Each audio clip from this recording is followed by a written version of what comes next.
Hey, were you able to fix whatever that issue is? No? Can you hear me, Jenna? Yeah, I can hear you. It's saying there's an issue with your destination. Mm. No? I think your ex. It's your ex. An error Yeah, occurred. it's my ex account. It's saying there's an issue with your Yeah, I'm gonna remove it, and then if you want to try to, yeah, I'm gonna have to remove it. I'm not too worried about X. Okay, cool. Let me remove that. Remove it. Save changes. All right, here we go.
Welcome to We Need to Talk. I am your host, Tony Lindsay, and we are back for another episode. I know y'all missed us. We've been spending a lot of time on TikTok and other places, but I feel like I've been neglecting all the rest of the platforms. And so I want to welcome my panel on here. As you guys see, today's topic is the politics of rage baiting, and I want to talk about that. So I'm going to just bring in the panel right now as soon as possible. Here they go. What's up, y'all? Hey, everybody. Hello. Good evening. Yeah, I'm here trying to set up I got the TikTok streaming live at the same time. What up, champ? Damn, I should put you up here in the box because I'm also streaming on TikTok because, TikTok, they won't, it's not a way for me to kind of have everything streaming on all platforms, including TikTok. So I just, I'm streaming it separately, but let me cancel this. All right. So how y'all doing? Good. Yeah, we haven't done this in a while, so I thought it was time for us to get back to it. Um, we're going to talk about the political environment, the toxicity of it. Everybody's fighting and arguing, whether it's on the left or the right. You know, it seems like everybody's getting distracted. So I thought maybe we should have a nice little conversation to put things back into perspective for people. And and for those of you who are on TikTok, you can come on over to Rumble, where we're streaming live right now at We Need to Talk with Tony Lindsay. That's We Need to Talk with Tony Lindsay. You can meet us over there, or you can go to X, where we're also streaming at Tony L Talks. That's Tony L Talks. All right, because obviously when we're talking, TikTok is a very censored place, and while I'm streaming everywhere, I'm allowed to actually speak my thoughts and tell the truth on X and on Rumble. So let me just show you guys. So here you go. Here's the title of this: The Politics of Rage Baiting and Emotional Manipulation. So why don't we start just by establishing what rage baiting is? And maybe I'll let you. Does anybody know, or does anyone want to define what rage baiting is? Well, rage baiting is the deliberate use of inflammatory or provocative content to elicit emotional responses, particularly anger.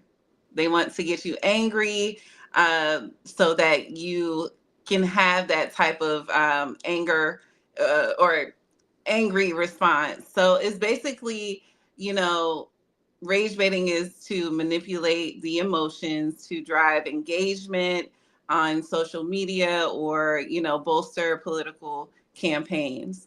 So, yeah, it's to get a response from you. Right.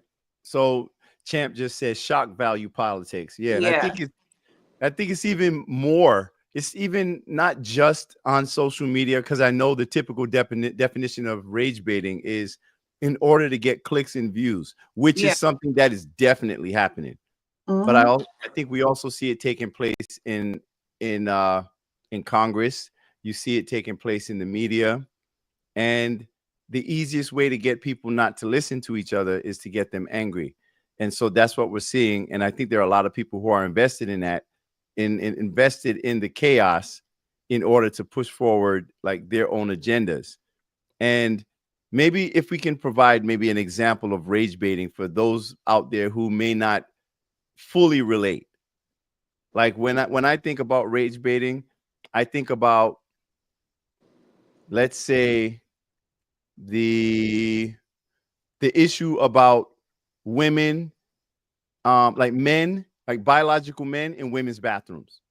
Because if you say anything about it, automatically people are going to say that, you're being transphobic, you're prejudiced, you're ignoring the existence of people, when, if anything, you want to protect women's private spaces and girls, because you already know they changed the Title IX protection in schools that allow biological males to participate in biological female sports. So the easiest way to get someone, like, to kind of ignore the topic is to just label someone as being some type of a hateful or bigoted person, so no one has to even listen to you. And that's what's happening. Like, I don't know if you guys have been through any of that, or you have any examples of it. Yeah. Go ahead, Jenna. One of the examples I would think that would be something that would be considered rage baiting would be how the media and the news pushes the police brutality, and how certain people, cough, Al Sharpton and Ben Crump, love to just step out all of a sudden during those news media to push the race card. I'm gonna be over there. Mm-hmm. Yep. Yeah, I'm just ending my TikTok live because it's kind of in the way on my desk. I mean, I'm so heavily shadow banned on TikTok, it doesn't even make sense for me to even continue. But yeah, like also like with the rage baiting, like I noticed that when Kamala was running for president, and this happened even the first time, remember the first time she was running for president, and every time people questioned her record, like as a DA, or her record in the Senate, you were always called like a sexist. Like I remember like a lot of the boule, the black boule class, the professional managerial class, they were coming out and they were shaming black men for even questioning, you know, Kamala Harris's record, saying that, you know, you hate black women if you're trying to hold her accountable for her record. And so this is the triggering that people engage in order to create teams, to push the tribalism that forces us into a position where sometimes we're not going to listen to each other, but even more so, we're afraid to even speak our own thoughts. Right. Exactly. Because the moment that you deviate from the, you know, collective of a certain group, you are then, you know, cast away and ostracized and, you know, pushed to the side and even demonized. Right. You could be considered a threat, right? You know, to whatever ideology that you're supposed to, you know, belong to. So it's all tribalism, really. Yeah. Even me, I'm new to the term. I think I've experienced it, but I wasn't able to identify exactly what was happening. And when I spoke to Tony earlier today, and he said, you know, I want to talk about rage baiting, and I actually thought the descriptions that I thought it was, what I was describing was actually fear mongering. So Right. I think what's important, and I'm glad that we're having this conversation, I think what's important is for people to be able to identify rage baiting, to actually be able to identify what it is and notice when it's happening to us, because the media has been using this for a very long time, and the results of rage baiting has us in a space where we're unwilling to listen to each other, unwilling to have civil discourse. And the result of us not talking to each other, like Neek was saying, it forms teams. Like I'm on this side and you're on this side, and we're not talking to each other. So there is no benefit to we the people, because we the people, we're too busy doing this. We're not talking to each other. And the people that do benefit are the people who are intentionally trying to trigger and pit us against each other. Right. So we the people have to be able to identify that this is happening to us, that there are people who are emotionally trying to manipulate us to keep us at odds with one another, so that we're never doing this, we're always doing this. And maybe we don't. Right. And that's throughout, the goal. Go ahead. No, go ahead. I was just gonna say that's the goal of you know, our media, you know, our mainstream media, and also social media, the way the algorithm works. You know, they reward those who create that type of division by using rage baiting.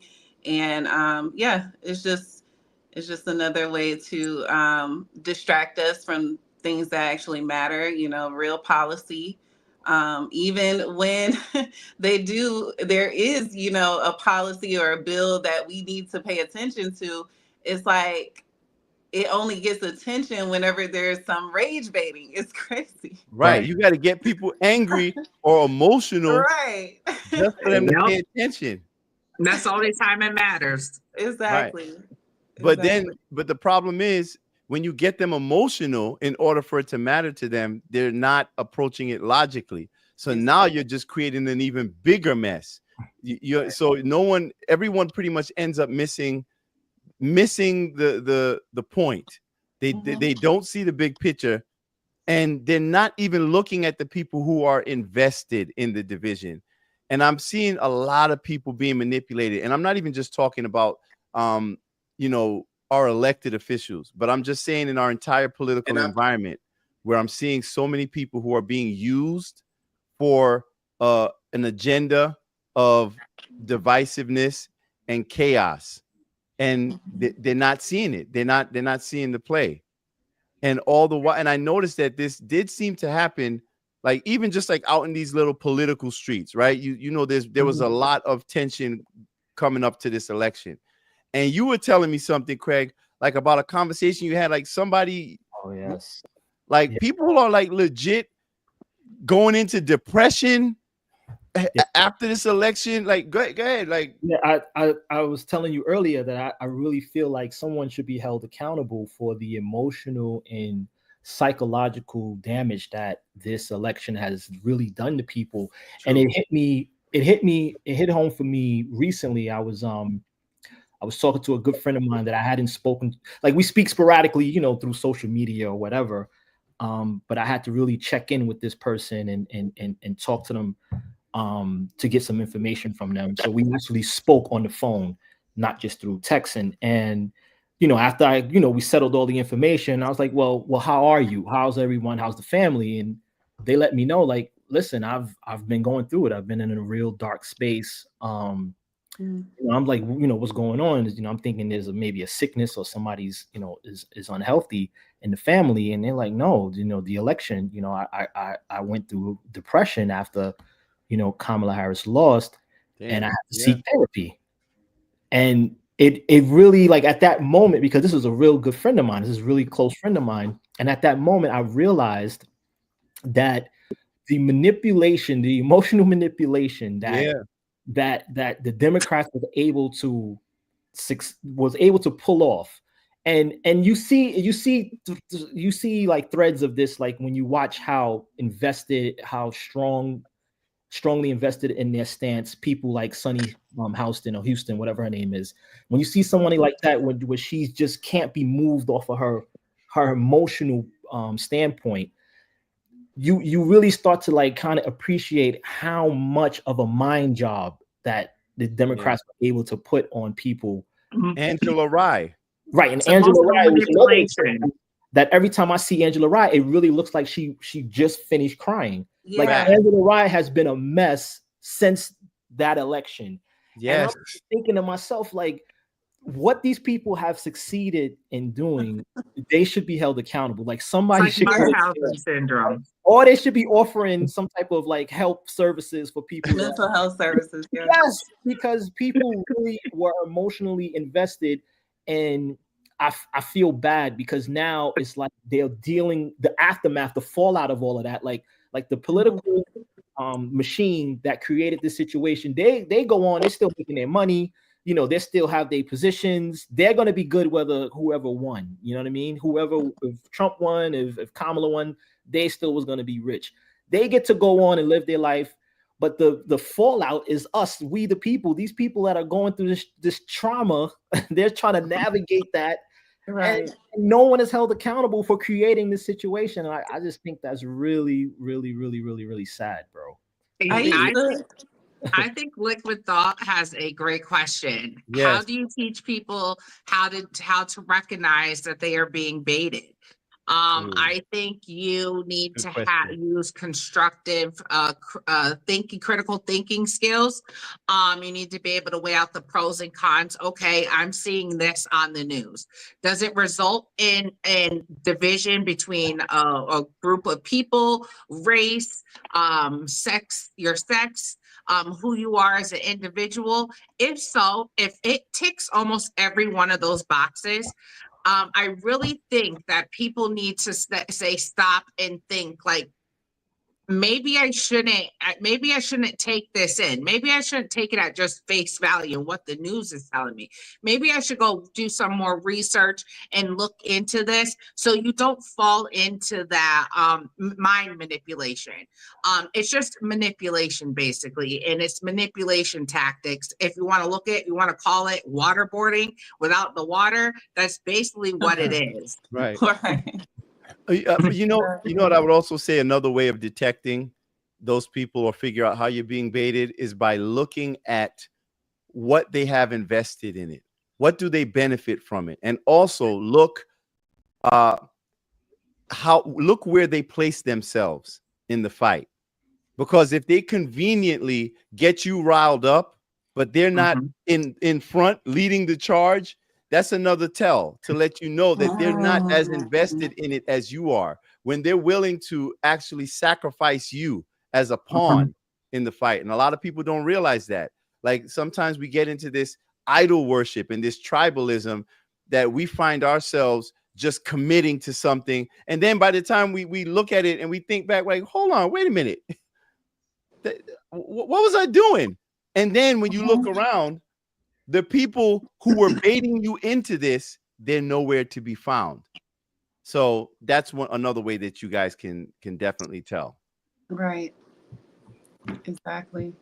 I would say one of the things that you can identify that maybe you're being baited is if there is no space for conversation. Like if there's a hot topic and it's polarizing, but one side simply wants to shut the conversation down and doesn't want us to actually work through, doesn't want you to hear the other side. Like I'm not gonna talk to you guys. Like for example, like during the pandemic, right? When people simply had questions, you know, they were met with resistance. Or what I've seen personally from The View one time was they had a guest video call in, and while that person is talking, they're giving some newly found data from a reputable source. And in the middle of this person giving this information, Whoopi or one of them says, you know what? I'm not going to let you finish talking because what you're saying is not credible, or it's misinformation. So read it here. So whenever someone is not allowing the exchange of ideas, conversation, then you should be suspect of that. You know what I mean? Because that's where we should be as we the people. We the people should. I can have my opinion, and everyone else can have their opinion, but we should be allowed to talk it out, work it out, and meet somewhere in the middle. And if you're not even willing to have that conversation with me, something's wrong. Yes. And that's crazy too, because I remember having a conversation with someone recently, and very intelligent person too, brilliant person. But in the middle of our debate, let's call it our debate, the person said, well, you know, no matter what information you give to me, no matter what new information you provide, it's not going to change my mind. Wow. People are committed. People are committed to their position, no matter what new information they're introduced to. That is extremely dangerous. That's programming. Yeah. And at that, you got to do the opposite, deprogram. You got to turn off this mainstream. I haven't watched The View in I don't know how many years. I refuse to turn on The View. Like if I turn on The View, I feel like my TV is gonna blow up. I'm watching it. Yeah. It's like satire now, like The View. It's not. Does anybody take that show seriously? I don't. I can't take Whoopi Goldberg seriously, especially when she comes for us millennials all the time. I got a problem with that. Like we out here struggling in these streets. We don't need your 2 cents. Yeah, she's talking about how hard she got it when she makes what, like $17 million a year or something. Yeah, she just say something like, "Oh, I don't have it like that because I still have to come to work." I was like, "What?" Like, really? Like, lady, you just gossip on TV. That's it. Like, what are you talking about? Yes, it's a great freaking job. But they have, I think their ratings, because there was a fallout, like the bottom fell out for all mainstream media. Everybody, you know, all the big names like the MSNBCs, the CNNs, they all tanked. But The View, their numbers are either steady or went up. So they have a following. There's people that do take them serious. Well, I expected that too, because TDS is real. And, you know, especially after this election, a lot of people don't even know what to do anymore. All the people who were invested in all of the fear behind Donald Trump, the anger, all that manipulation, it's like they refuse to even concede. Like, okay, maybe it's not as bad as I thought it was. Even with every announcement that Donald Trump makes or his administration makes about, you know, creating a healthier America. Right. Donald Trump promising to take down the whole censorship industrial complex. You know, talking all the time about de-escalating from wars. And they're still pissed off. You got women what is that? What did they call that move? A 4B movement where Yeah. you got women shaving their heads and not bathing. What is that about? I didn't hear that. 4B? 4B, it came from where is it? Korea, South Korea? I And think it's South basically- Korea. It's from Korea, where Yeah. you women make themselves supposedly look ugly, which I feel like is a slap to the people's face that had cancer, everything, where they shave their heads, they don't shower, they try to make themselves look unappealing to men. Yeah, so For they're saying For no, what? To no, punish no them sex, somehow. no boyfriends, no relationships, no kids, no family. Like Even if they're married. yeah. What's the goal? I don't understand. The goal is to make men suffer by not giving them, sex. For the fact that they voted for Trump. Oh, it's a punishment because Trump. Oh, wow. Bro, nah, bro, you got to see the women who are doing this stuff. Yeah. I don't think anybody's I gonna don't be mad. know. Like, we're not missing anything over here. Like, Definitely not. They weren't getting any before, then they definitely getting now. It was easy to join that movement for them. It was. it was. They were already in that movement. Yeah. They were already part of it. Nobody wasn't trying to hit that. Come on, man. Stop playing. Oh my God. Stop playing around. This weird like reaction to Donald Trump winning, your side, and it goes to your point, Neek, the tribalism, right? It really, for me, it wasn't about win or lose. Like I don't believe whether Kamala or Donald Trump won. I don't think that any one of us could actually raise the flag of saying, our side won, your side lost, because at the end of the day, we're still in this situation. Right. So we only win when policies work for the people and our conditions start to change. That's when you could say, Exactly. we won. So regardless of whoever won, whether Kamala won or Trump won, we have to come together, come together and make sure that the government, the representative that we put in place, are working for the people. So this resistance movement that's going on with all these governors and mayors, and they're getting together and saying, basically, we're gonna make sure to disrupt everything in his agenda. Yeah, like, bro, what is it? Is it personal for you now? Because by you having this personal vendetta against Donald Trump, the man, you are basically usurping the will of the people. The people have spoken. They want this man to lead. Okay, but he's leading for the greater good of America. So you trying to, disrupt Donald Trump, you're basically disrupting the people. We're going to suffer if he doesn't do exactly what we sent him to do. So what they're doing is akin to all of us being on a plane and Donald Trump is the pilot, and they're trying to crash the plane to prove the point. We didn't want him to fly, so let's all just make sure this plane crashes so he fails. Like we all die if he crashes, right? Right. And they don't care. It's very blatant and out there. They don't care. They don't care how we feel.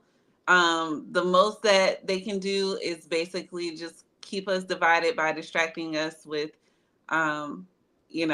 different issues that come up. And go ahead. No, go ahead. No, has anyone gone through, like, because we know how divided people are, right? We know how people are just so, I don't know, everyone's so angry at each other. But have you all had any personal experiences? Like, have you seen it where people just don't want to talk to you anymore because of your political views? Yes. And you listen on Facebook, I'm going to tell you. I've had somebody I've known for years. I know she probably on Facebook. I'm going to be listening like, don't use me as an example. But I had somebody that I'd known for many, many years tell me, oh, you need to remove me off your friends list if you voted for Trump. And I said, and this is somebody that's basically was like family. And I'm like, I'm not removing you, but I still love you at the end of the day. but you can Mhm. remove me if you feel like it. And I That's- know you know who I'm talking about. You know, shout out, I still love you at the end of the day. Yeah. Yeah, I mean, being a Black Trump supporter and someone who, leans more conservative, yeah, you get that all the time. I feel like Black people, we have been very linear and very tribalistic when it comes down to politics. Like you got to vote Democrat no matter what, vote blue no matter who. So Yeah. when you deviate from that, yeah, your family members, friends, coworkers, they look at you sideways. So Yeah. I definitely experienced that. And, also being a Black Trump supporter and, leaning more to the right and being more conservative. If you have different views that doesn't quite align with the MAGA movement or the conservative movement or whatever you want to label it, then you're called a BLM or a leftist or a communist or a liberal or whatever the case may be. So it's like, I'm cool with just being alone, standing alone in my beliefs and my thoughts, being independent thoroughly, like just through and through, independent. Just take each issue at a time Bingo. and make my decision that way, and not, be pulled to this end of the spectrum or that end of the spectrum. Just look at each thing individually and make my own decision. Kind of like how Congress should do it with single issue bills Yeah. instead of these omnibus bills. But yeah. Exactly.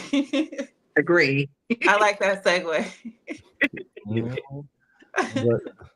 But, did you want to give an example before I go into, because I do want to show an example, but go ahead. I ran into an issue with one person who, didn't agree. I had some strong opinions about, men, who feel like they're women showing up in women's spaces, like protected spaces, like, the bathroom and the changing room. And, and a female friend of mine, we had a pretty intense back and forth. I'm pretty sure we're still good, but, I've noticed our conversations, through DM is kind of like, tap it down a little bit. But yeah, she basically wanted to know why did it bother me so much, like why I can't just leave people alone, and I'm like, She was okay with the men being in. Yes, she's a strong okay. supporter of it. Like she's basically saying, like, just leave people alone. Like, why do you care? Like, that's usually the pushback that I get whenever I'm vocal about not wanting men to go into, women's spaces and stuff like that. And of course I care because of, one, I have a daughter, I have nieces, and I have a mother. Like, so I'm invested in, plus I'm a part of this society. So, I'm not saying that, and I think what it was, she was emotionally tied because she had close friends that are, trans or whatever. And I guess whenever you speak about an issue, some people internalize it as you're talking about my friend, like basically leave that person alone. So they're kind of defending their friend. They're not looking more broadly, and I'm not attacking any one individual, but I do care about women's spaces being protected. And I'm not a fan of, men who feel like they're women. If you have a penis, I don't feel like you should be in a woman's bathroom. That's just it. But yeah, that became a real. Hey, you can't say penis. Oh wait, yes, you can say penis on here. I mean, it's an anatomical, anatomy, part of the anatomy, right? Like, so. But yeah, that was my only, I had a couple other things, but that one in particular stands out for me. Well, I mean, I've seen a lot of people get so invested in this election. I really think that Trump derangement syndrome is going to end up in like the medical journals as a legitimate, like it's going to be I think it's going to be legitimate. Like it's going to be in the NIH, Tony. Yeah, what is it? The National Institute of Health. Yeah, it's just, I don't know, it's crazy to me. But when we talk about like the triggering, right? Because we want to get back to what we were talking about as far as the rage baiting. I think y'all remember how Kamala Harris did that like when she rage baited Donald Trump, and I remember when I was watching that debate, and I was like, oh damn, he fell for it with the crowd size thing. Yeah, For his ego. Right. That's exactly what the Democrats are doing right now. That's what the media is doing right now. Everyone who keeps saying President Musk, they know exactly what they're doing. Like they're trying to get you to hate Elon Musk, saying, oh, a billionaire shouldn't be running our government. Bro, y'all are the party of billionaires. Like, what are you talking about? Like, who is George Soros? Like, you know, who's Jeff Bezos? Like, why are these people just making this shit up? Like Mark Zuckerberg. Like, what are y'all talking about? So, but the thing is, this new attack by calling Elon Musk President Musk is clearly, and I've seen a bunch of memes like where you see Donald Trump as a butler holding, like carrying a plate to Elon Musk at the table. Oh God. Right. You know what they try to do? They're trying to get, they're trying to trigger Trump. Yeah. So what's funny is I saw an article, but wait, before the article, let me let y'all see something. I want y'all to see something because I think it's so crazy. And these are members of Congress. Because President Musk told them, President Musk said, don't do it. Don't do it. Shut the government down. Imagine. What does he know about what people go through is when the government shuts down. What? Are his employees furloughed? Hell no. Is he furloughed? No. And when you shut the government down, people don't get paid. And maybe if none of us got paid if the government shut down, some people on the other side of the aisle would feel differently. Interesting you say that, because Congress continues to get paid during a government shutdown. Yeah. So what the F is she talking about? You see what I'm saying? It's really funny coming from somebody with purple hair. The fact that she's like, oh, worried about people not getting paid, but yet in that 1,500-page document that they tried to pass sneaky, it gave them raises. Like, let's come on, let's be honest. She doesn't know what a struggle is. It's giving, and I'm sorry, I'm going to have to go with Neek, and I'm going to have to pull a Neek. Where they say most liberals have a mental health disorder. She was giving with the purple hair. She was seeming like she was a crazy cat lady. Right. Yeah. And the funny thing is, she is worth 15 or 17 million dollars. And as a member of Congress, she makes $170,000 a year. Insider trading at its finest. Yeah, but she's preaching about, you know, what he doesn't know what people go through during a shutdown. You don't even know. You've been getting paid. It's by law. They get paid. Right. They do. So, right. And so here's this part. Let me show you this part. So the whole President Musk, right? Look. It's just this article that I happen to open today. World reacts as Donald Trump sends warning to Elon Musk. Right. Really? But then when you read it, right? It's so crazy. Like the way that these people frame things, it's so disingenuous. Where is it? Share this tab. All right. So you go down there, basically. You know, during the election, Musk was a vocal supporter of Donald Trump, spending considerable time with the president-elect afterward and seemingly wielding notable influence. This week, however, Trump issued a strong message that could serve as a reminder to Musk about who holds ultimate authority. You see how they're invested in trying to, you know, create a fight, give you guys like this impression that they're fighting. When the government funding bill failed on Wednesday after Musk openly criticized it as an example of wasteful spending. No, the American people did. He platformed us. That's what he did. Many across the political spectrum saw this as evidence that Musk, not Trump, was wielding true power. Yesterday was, quote, yesterday was Doge in action, and it was the most refreshing thing I've seen since I've been here for 4 years, Marjorie Taylor Greene said. So anyway, here's the thing. And who said this? The leader of the GOP is Elon Musk. Democrat Rep Brendan Boyle of Pennsylvania wrote, he's now calling the shots. However, Trump appears displeased with this perception. You see what they're doing? Oh, Trump is like, wait, what? What they saying? So a spokesperson for Trump transition, they rejected the idea that Musk was in control. As soon as President Trump released his official stance on the CR, Republicans on Capitol Hill echoed his point of view. Levitt told Business Insider, President Trump is the leader of the Republican Party, full stop.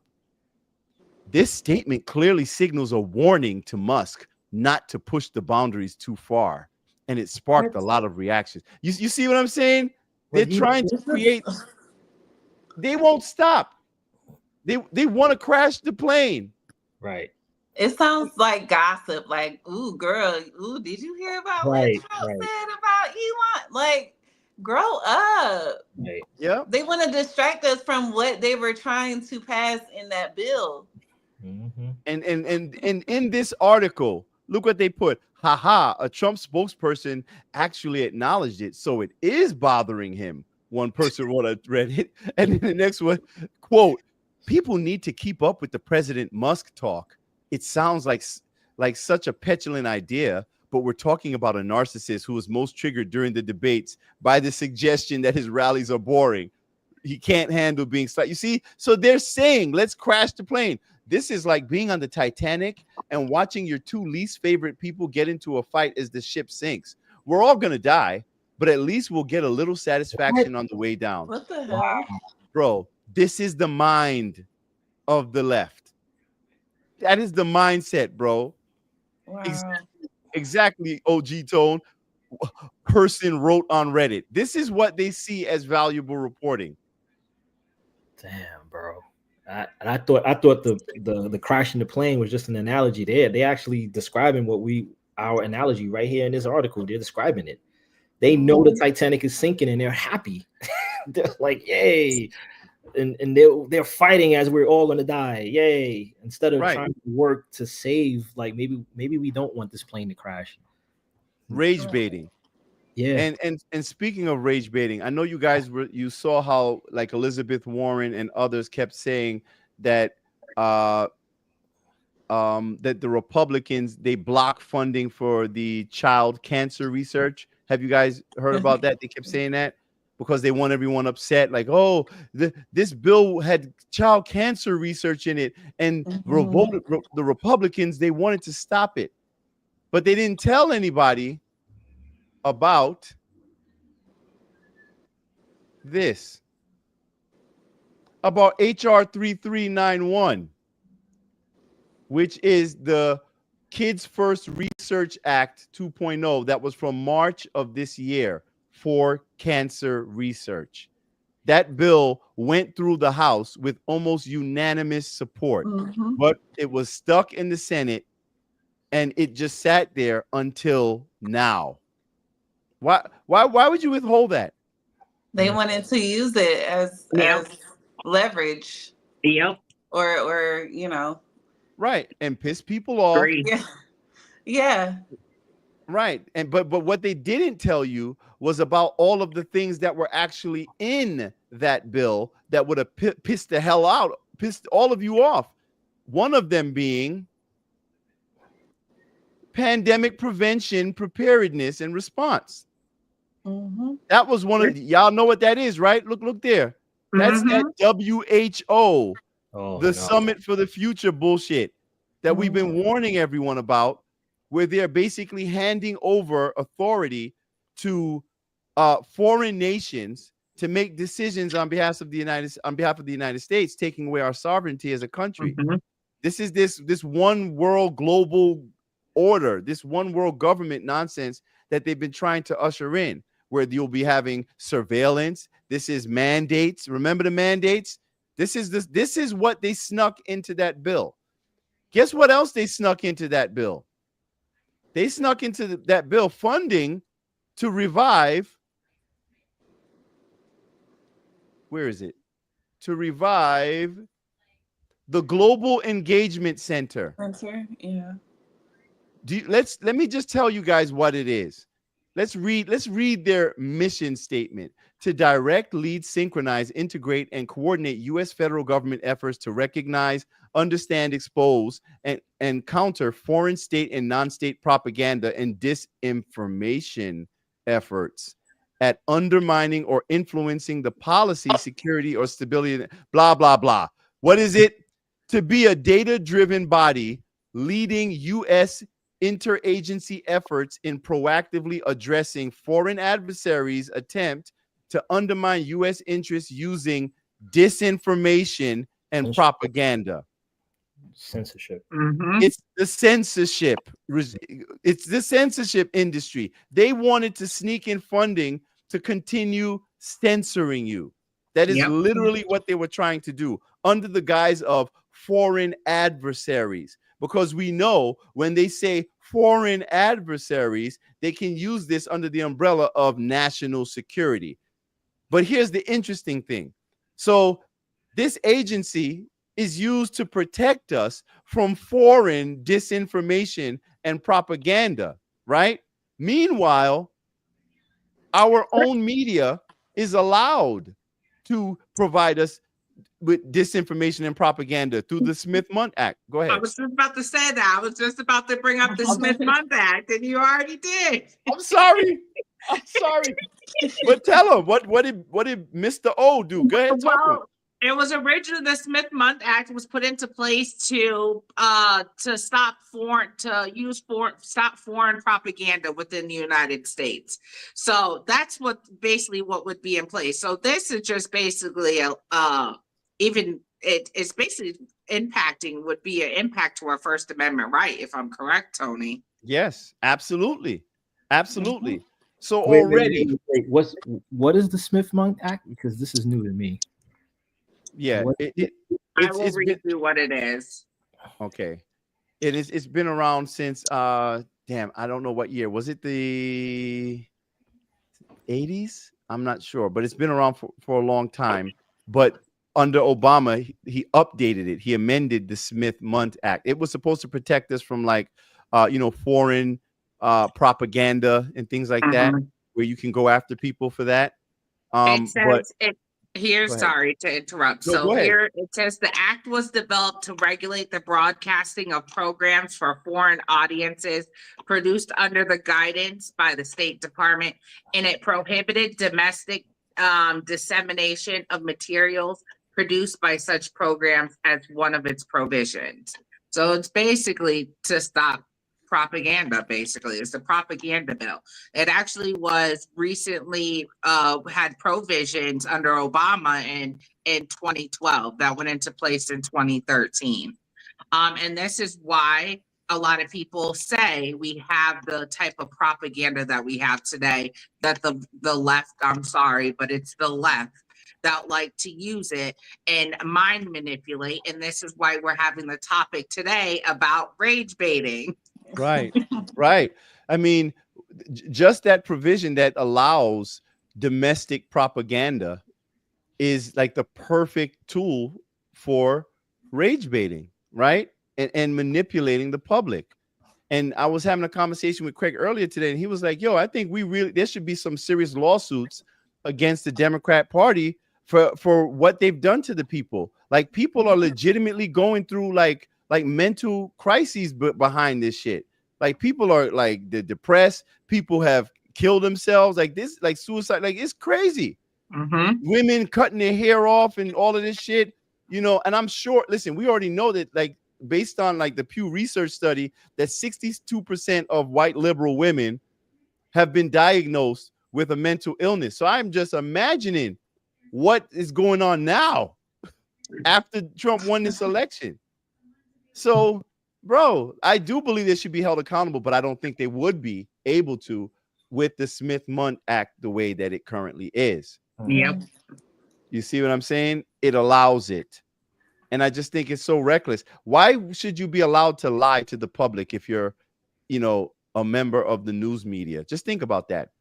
Allowing lies in journalism, like, right, or give you half the story. Like whenever I see like a clip of any politician, but from this past election, it's been mostly Donald Trump. Like they'll play like half of a clip, cut it off really short, and then create any narrative they want, and then people just kind of rage out, digest that, and be like, "Oh my God, he said he wanted to be a dictator," like, and then they run with him. He said the neo-Nazis are good people. Right. Oh, he told you to put. He told y'all to ingest disinfectant. Right. No bleach. No, bleach. He told you to drink bleach. Bleach. What the hell? They're not giving us the full context, or giving a headline that is intentionally misleading or triggering. Right. And then when you try to speak to somebody and say, well, did he really say that, or did that person really say that? It's like, I don't even want to talk to you because you're being manipulated, or you're believing the lies, or you've been like fooled by propaganda and misinformation. And it's just like, no, we have to be able to think logically and take our emotions out of it and say, okay, what's a fair critique and what's us being triggered by media? And I think a lot of us, especially coming out of this election cycle, a lot of us are not able to do that anymore. We're not able to separate our emotions and have a logical conversation, because once you're not talking the same, you're not on the same time as me, I don't even want to talk to you, or I'm going to rage out and be like, you know what, you're a Trump supporter, or you're a racist, or you're a misogynist, and I can't talk to you. So I'm just going to end this conversation now, because for whatever reason. And I think that's dangerous, man. I think that's really, really dangerous, bro. Now, Hakeem Jeffries went on, he did all these press conferences talking about how everything they've been fighting for, the Democrats, has been, in this budget proposal, in this appropriations bill, has been for the American people, for your benefit. So their raises have been for your benefit. Funding censorship has been for your benefit.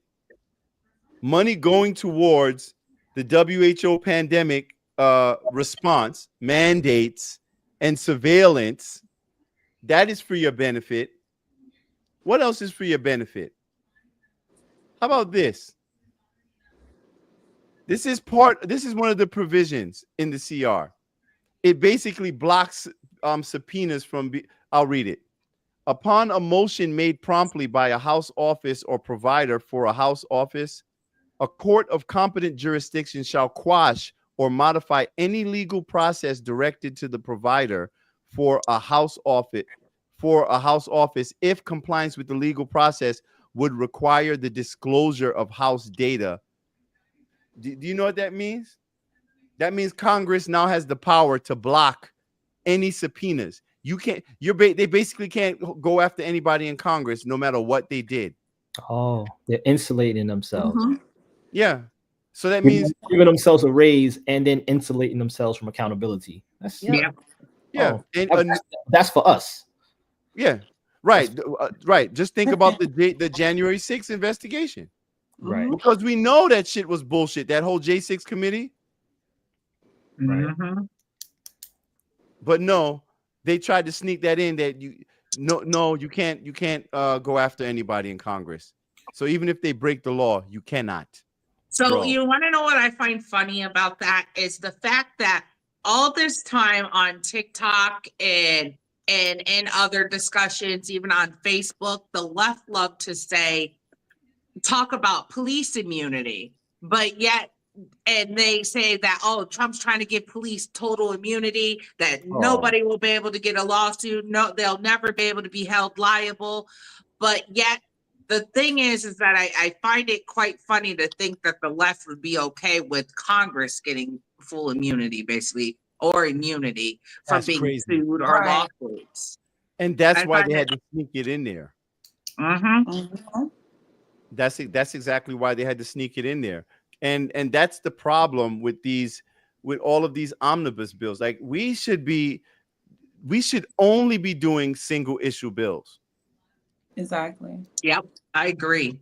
It should only be single issues where we can, as we the people, because we are the ones that are going to be impacted by the changes. We should be able to read these and understand what's being written in them. There should be no reason a 1,500-page law was trying to be, or bill was trying to be passed. So sneaky. So yeah, I agree. I think we need more single bills, standalone bills. Was that the largest bill ever tried to be passed? Like, was that a world record or something? I think it was a world record for the largest bill. Wow. I don't know. I think there was a bigger one. I think they just get bigger and bigger, you know. And here's how you know. Here's how you know. Here's how you know they're trying to play you. How they playing in your face. Somehow they managed to condense that 1,547-page bill down to 120 pages. 116 pages. Oh, so now they probably so y'all can do it. So basically, you're saying they just use big word terminology because they're all attorneys, basically lawyers. They changed the terminology and made it really, really small and manipulated what things that they want. Well, they had to take a lot of bullshit out of it. I mean, that's basically it. They all the pork they threw in there. Oh, so you can take it out of there. So why are we doing this with every bill? Clearly because they're sneaking in money. Right? This is money laundering at the highest levels. This is all the wasteful spending that DOGE is supposed to be able to identify and correct, the Department of Government Efficiency. So why do you think this spending bill was so huge? Because they want to get this shit done before Trump get in office, because they know he's coming to cut spending. It's just so obvious. I don't understand how people don't see this shit. And here's the crazy thing. Remember the Cancer Research Act, the Kids First Research Act that we know blew through the House, the Republican controlled House, and it's just been sitting in the Senate. Now we know that it's been in the Senate for what, like 9 months, just sitting there.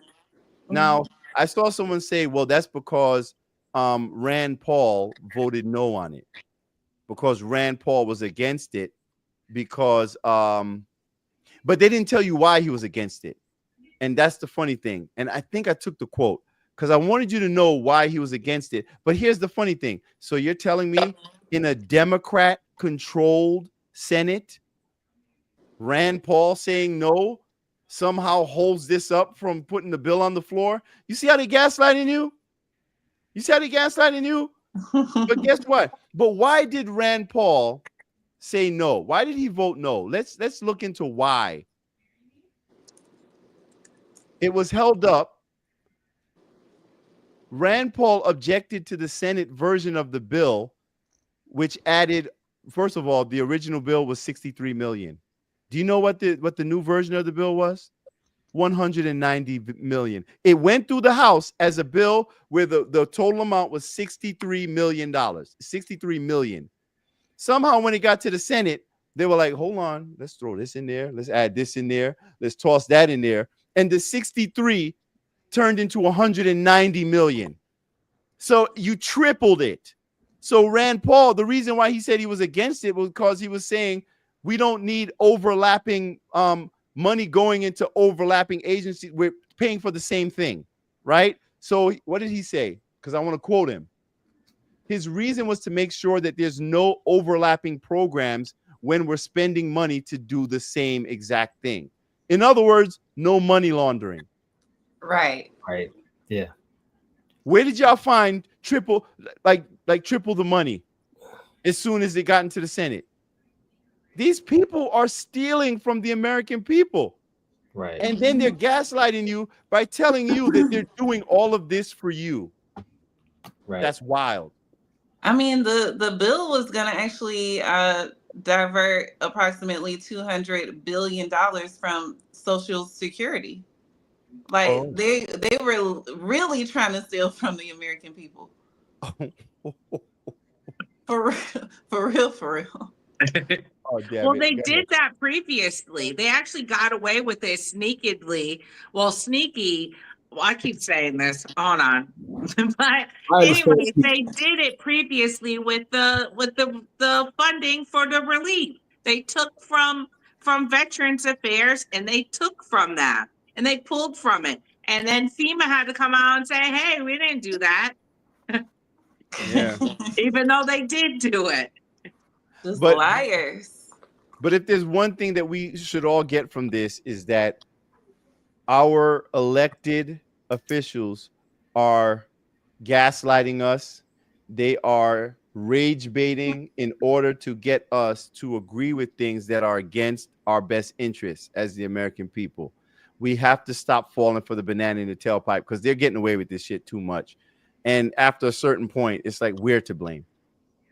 We can Right. only blame ourselves. Right. That's why I think the whole idea of vote blue no matter who was a poor strategy that anybody should, none of us should have accepted that, because that means I'm going to automatically say that whoever's has a D behind their name has my best interests at heart simply because they're Democrat, which we know historically that is not true. There's really, honestly, no politician has your best interests at heart. They have the interests of the administration, the corporation that is America. They have that best interest at heart. So we have to watch everybody, no matter whether you're a Republican, you're a Right. Democrat. You have to watch everybody. You have to you got to be on your P's and Q's. And the minute that you decide that, okay, if Democrats come out and say those pesky Republicans, those evil Republicans blocked this bill that was going to do all of these great things for the American people, and we Right. automatically accept that for gospel, and we don't investigate and say, well, okay, you're trying to say simply because these people are racist, this is exactly why they stopped this bill. And we're not even willing to listen and think critically and say, okay, there has to be a reason why so many of them was opposed to this bill. Oh, turns out that there was other money that was going to Ukraine, or wasteful spending was going here and going there. It wasn't a standalone bill. It was, like you said, an omnibus bill that has many other bills attached to it. And they get to sneak funding for themselves, like they're giving themselves an increase, or anything that really doesn't benefit the American people. This is why they voted against it. But we're not allowed, in our current state and our current condition, and we're not allowed to think that way. We're just been programmed to say, okay, Republicans are bad, Democrats are good. So if Hakeem Jeffries gets up there and says, well, those blasted Republicans, they're so evil, they're blocking all the good stuff we're trying to do. The language. MAGA, every time Hakeem gets on in front of the cameras, he always uses the language quite deliberately. MAGA extremists. Right. That's the language they use. Words keep you triggered, keep you emotionally triggered, and not stopping to ask questions. And it's unfortunate. It's very unfortunate. Right. But I think one of the big problems we're actually seeing, though, I don't even think people understand. You're seeing the left and the right eating their own. Like it's become so vitriolic, so angry, so toxic that everybody, it's like y'all don't even know who to fight anymore because the fight is over. So everybody's turning on each other. Right. You know what I'm saying? And so it's like you look for the moment for one person to disagree with you, and they're no longer part of what you deem to be the tribe. But what's funny is a lot of us don't even want to be a part of the tribe. That's what people don't get. They judge you based on this purity test of, are you good enough? Are you a good enough conservative? Are you a good enough liberal? Liberals, they always engage in the virtue signaling to see if you're good enough, if you're a decent enough person, even though everything to me that they're espousing is like pure evil. But then you also have on the political right, and I've seen it with Trump supporters who now they're subjecting each other to this purity test, or you're not a real conservative. And I notice it's every time you express, and which is sad, when you express a level of empathy, outside for whether it be the left, whether it be for a black person or whatever it is, I think that we've allowed the politics of race, the politics of separation, the politics of like this classist type of elitist, these sorts of politics has created a division, of a divide, where people don't even want to hear anything that may slip outside of the going orthodoxy. And all of a sudden, if you dare disagree with me on this point, you're out of the group. Right. But what happens when you don't want to be in the group?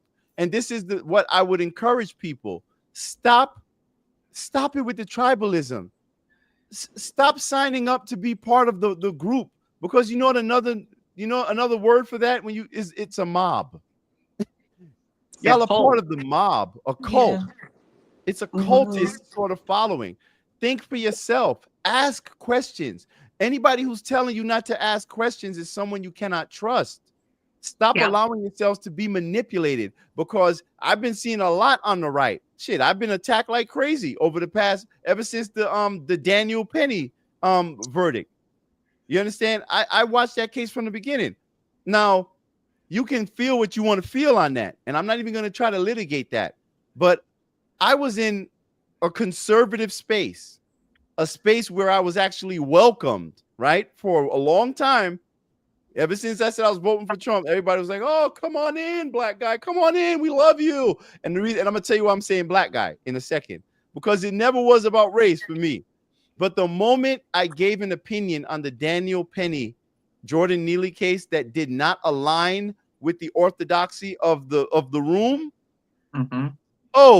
you're Black Lives Matter. You're one of those. You're a black liberal. You're blue MAGA. You're a bliggity black. I'm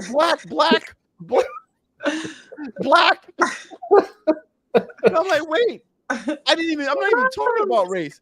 I'm saying, listen, and this is what I literally said.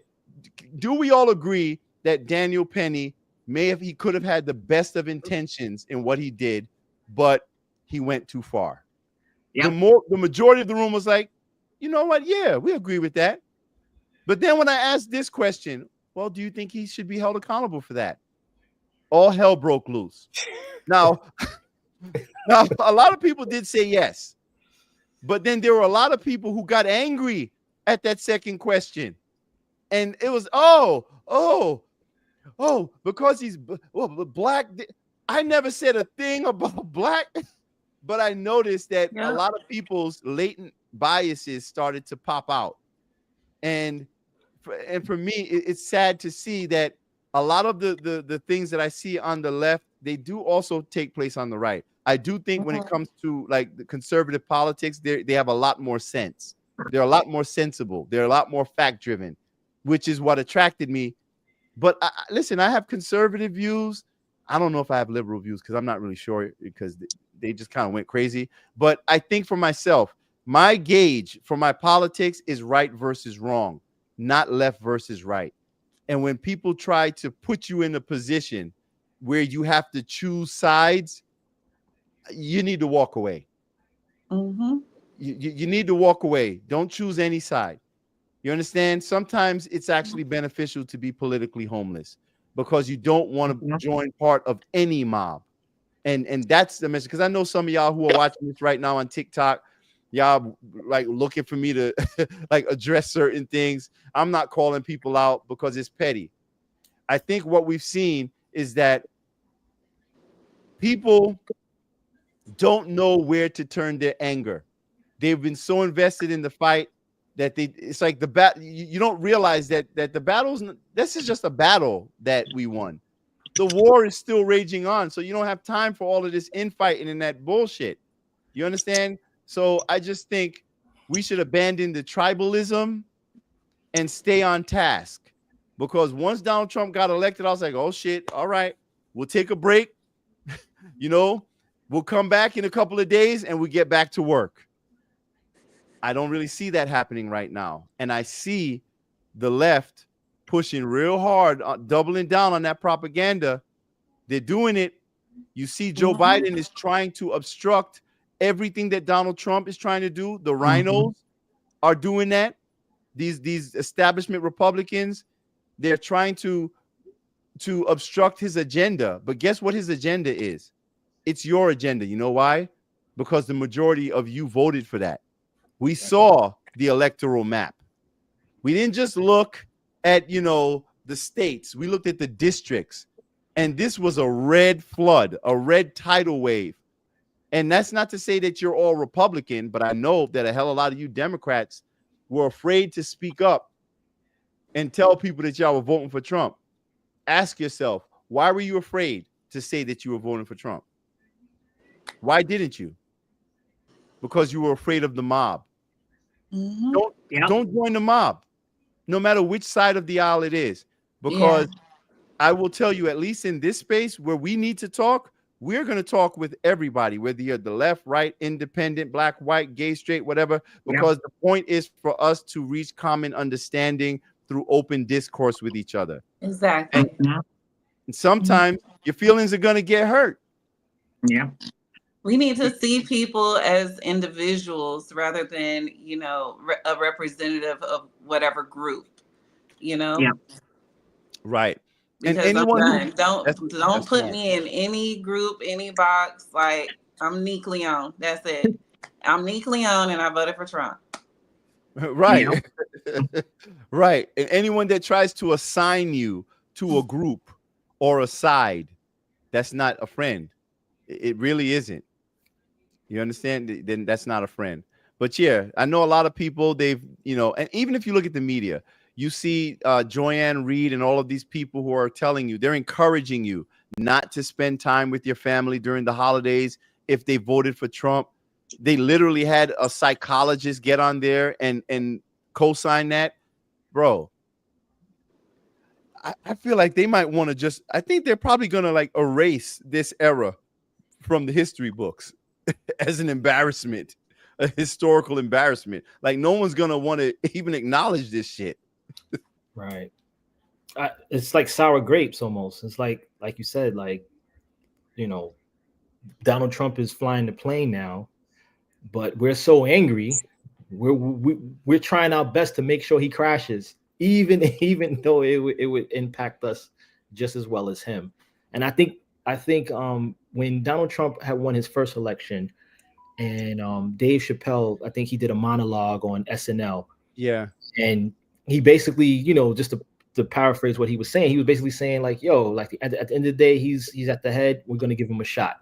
You know what I mean? And I think that's the same type of energy we need to have here now. Like, you may not have wanted him to win. That wasn't your person. But at the end of the day, he's running the show. He's flying the plane. So if he succeeds, America succeeds. So this idea that we're going to try to brick whatever plan he has in place to make sure that whatever he does not work. That he fails. And it's like you're indirectly trying to make us fail. You're right. You're indirectly saying you want the American people to fail too. And I think a lot of some of the people like in the status quo want him to fail because they need all of the fear mongering to come true. They need everything that they said he was going to do, was going to be. Yes. We need that to come through, because if he spends 4 years and the world actually becomes better, or the economy actually does turn around, then they're done. Then we're exposed as, we were fear mongering, all this stuff. We were full of shit. Right. Yes. Basically, like, you guys were upset and scared for no reason because he didn't do all these things. Oh, well, the first term, all of the things that they said he was going to do, he never did.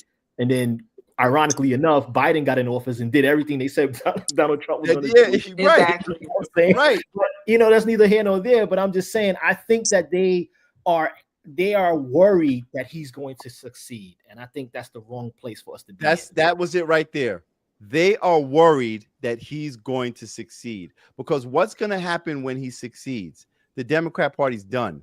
The lies have been exposed. Leftism will be a thing of the past, because, in my opinion, though, and this is why I think it's really a mental illness, because I think the truth has been on open display so many times, but yet for some reason, like, Democrat voters, they just ignore the shit. I mean, bro, it's crazy the things that we've witnessed. Even just look at the lies they told about Joe Biden, trying to tell you how sharp and how cognitively sharp he was, when the man looks like he's shitting on himself in certain appearances. Like, come on, I mean, he'll be walking, he'll just stop and like, come on, bro. We know what we're watching here. We know what the other day bro, down and stuff. Yo, no, he's fine. And now you've seen a Wall Street Journal report. Now they leaking shit. Yo, bro, come on. I mean, it was an insult to our intelligence if you really think about it. Like, but you know, an old person when we see one. Like, come on, bro. What are you telling us? No, he's fine. He's fine. He's sharp as hell. Yeah, like they talking to the public like you're stupid. And so, how was that not enough? That's my thing. How was, you know, coronating Kamala Harris not enough to make y'all say, what the hell is going on here? I mean, all of the mega donors who were conned into donating to her campaign when they spent over $1 billion. I know they mad. Giving millions to Oprah and all this shit. And like, bro. And then, and we found out that the Harris campaign, on their internal polling, they knew they were losing the whole time. They had the whole time. They were lying to their donors, telling them, oh, yeah, we're doing great. Oh, we're definitely going to win this. We're going to win. We got at least four swing states are in the bag. Don't worry about it. Lost all of them.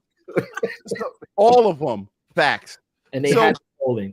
So I would just say this. When we were talking about, if someone asked a question earlier, how do you identify those people, right? The rage baiters, the gaslighters. It's by looking at what they have invested in this.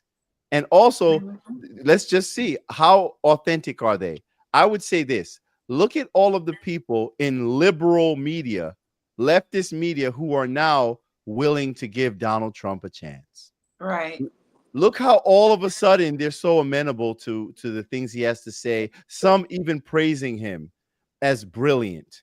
Now you see all of the Joe Scarborough, Mika Brzezinski, the Cenk Uygurs, Anna Kasparian, who else? It's a bunch of them now. Well, Van Jones, he's always crying and playing both sides of the fence anyway. But you're seeing a lot of these people, a lot of them whose jobs are in jeopardy, suddenly warming up to Donald Trump and willing to give him a chance. But when Dave Chappelle said it back in, 2016, they dogpiled him. Don't become part of the mob and look at the people and identify who's manipulating you, because a lot of us are being manipulated, whether you're on the left or the right. Get off the fucking team. And you know what team you should join? Team American people. Yeah. That's it. Talk to your neighbors. Talk to your family members. Don't let this stupid, this silly, political environment get in the way of your real world relationships. And you know what else you need to do? Take a break from social media. Go outside and touch some grass. I know all about a social media break on TikTok. I've been MIA for almost a month now. Yeah. Oh, that means you have your sanity. Oh, I absolutely. So far, I have my sanity. Yeah, it's crazy. But listen, Champ said, yeah, but Tone, some of these conservatives can't tell you the fundamentals of being a conservative. That's true. And I feel, but does it matter? No, like for me, it doesn't matter, right? Because I don't make my decisions based on the political theory or ideology. I make my decisions based upon my moral gauge, and that's it. Rediscover that independence, that your independent, righteous mind. Don't allow yourself to be emotionally manipulated by people who really, they're not invested in you or anything. If you think about it, and bro, I've been watching, and it's not, this is for years now. I've watched people enlist to fight in a war, a political war, where they're guaranteed to lose, all because they've been allowing themselves to be manipulated, and they're not looking in the right places. They're not understanding. So please try to abandon the emotions and just think logically and ask questions. Be curious. Always. You got to be curious, and also get comfortable with being uncomfortable, Yes. Yeah. because that's the only way you'll be able to have those conversations that Mm. these bad actors are trying to keep you from having. Because imagine if you're on the left and you meet some, I don't know, some redneck hillbilly, someone ultra conservative that they're telling you is a racist, and y'all happen to connect and you talking and you realize, hey, we both have the same concerns. Right. And he's a nice guy. She's a nice lady. You might be best friends, but you'll never know as long as you continue to subscribe to the hyper partisanship of these devils who are telling you who your enemy is and who they're supposed to be. So Especially like Trump supporters and conservatives, we won the election. Okay, there's no need to own the libs or own the left anymore. Like, you should now calm down, relax. Our guy is in there. Now we can, help these people understand, or also come to an understanding with them. We can always learn something. right. We don't know everything. And just because somebody may lean to the left, that doesn't mean that they're inherently wrong. You know what I'm saying? Like on everything. You can learn from anyone. So Yes. I don't know, for me moving forward, when, I do have, my panels or whatever, I do want to have more of an open dialogue. And I'm not in attack mode anymore, like how it was before the election.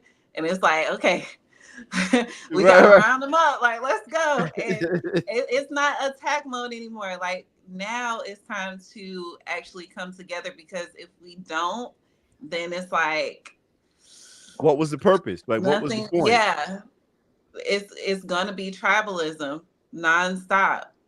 Yes. And that's how nations get conquered, to be honest. That's how the Native Americans got conquered by the white man, by having tribalism, tribe against tribe. They were so busy hating each other that they didn't realize that they were all being invaded. Right. Well, you can even take the That's the black Romans. community They too. were the Trojan horse. It all starts within, with the fall. If you speak of the Bible, what is it? Talk about the collapsing of what is it? Babylon as well. It fell from within. And that's exactly what would happen if we continue. We will collapse from within. And it'll be every man, every person for themselves, man, woman for themselves. Let me not forget about our women, but it'll be every man and woman for themselves. There's not going to be tribal. There won't be it. There won't be any of it. Yeah. It's gonna get And something you said, Neek, that resonated with me. You said just because someone is leaning more to the left, it doesn't mean that you can't learn from them. And I agree, and if someone is leaning more to the right, it doesn't mean that you can't learn from them. Right. And I'll tell you, like, I've been looking in conservative spaces lately on TikTok, and I've been watching, a lot of the conservatives that many of us, we revere them, like, wow, they're so brilliant, so smart. I've been watching them get cooked. Yeah, they have been getting cooked by left-leaning people. Yes. And I watch them get unhinged and start acting the same way, like certain Democrats were coming in the room acting with us. And so it's like, bro, I would just take that as an example of no one is an authority on everything. When you believe that you're the smartest in the room, you're in the wrong room. And I think it takes a really smart person to know that they don't know anything. They don't know shit, because you're always going to have that craving for knowledge, to learn more. And so even to all of you out there, I know so many people who, you know, my followers, they like to learn, but I like to learn from y'all. That's why I try to always include you guys in the conversation, because I'm never gonna be the one that says I know everything. I do know a lot, but at the end of the day, we're here to learn from each other, and we can't just keep, you know, with the petty nonsense. You know, let's just defer to other people sometimes and ask questions. Remember, anybody who doesn't want you to ask questions, don't trust them. So, yep. So that's it, folks. We're talking about rage baiting and emotional manipulation. Don't fall for it. Don't fall for the banana in the tailpipe, because there are a lot of people who are invested in us being divided. We cannot allow them to win. We have a lot of work to do.